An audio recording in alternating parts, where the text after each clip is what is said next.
60 days weight loss challengeல இன்னைக்கு day 36. Morning 5:30க்கு எம்டி ஸ்டொமக்கில் 200 ml ஆஃப் ஹாட் வாட்டர் எடுத்துக்கிட்டு 1 hour வந்துட்டு எக்ஸசைஸ் வந்து பண்ணியிருந்தேன்.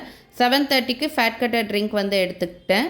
8 o'clockக்கு ஊற வச்ச பாதாம், திராட்சை அதோட 2 அத்திப்பழம் வந்து எடுத்துக்கிட்டேன். பிரேக்ஃபாஸ்ட்டுக்கு 9:30க்கு பன்னீர் சாலட் தான் வந்து எடுத்துக்கிட்டேன். அது எப்படி பண்ணுறதுன்னு பார்க்கலாம். ஒரு கடாயில் 1 டீஸ்பூன் ஆயில் விட்டு கடுகு, உளுந்து, ஜீரகம் போட்டு ஒரு பெரிய வெங்காயம், கொஞ்சமாக உப்பு, அது கூட வந்துட்டு ஒரு பெரிய குடமிளகாய் வந்து ஆட் பண்ணிக்கோங்க.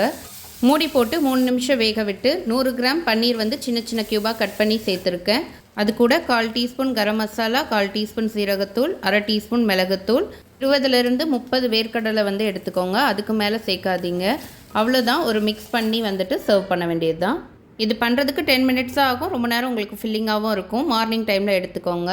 12 o'clockக்கு கிரேப்ஸ் எடுத்துக்கிட்டேன். 2:30க்கு லஞ்சுக்கு பெருசாக பசி இல்லை, அதனால் ஒரே ஒரு ஆம்லேட் வித்தவுட் ஆயில் எடுத்துக்கிட்டேன். டின்னருக்கு 7:30க்கு 50 கிராம் வேக வச்ச தட்டைப்பயிறு, அது கூட ஒரு கொய்யாப்பழம் வந்து எடுத்துக்கிட்டேன். இன்றைக்கி டயட் சூப்பராக ஃபினிஷ் பண்ணியாச்சு. நாளைக்கு பார்க்கலாம்.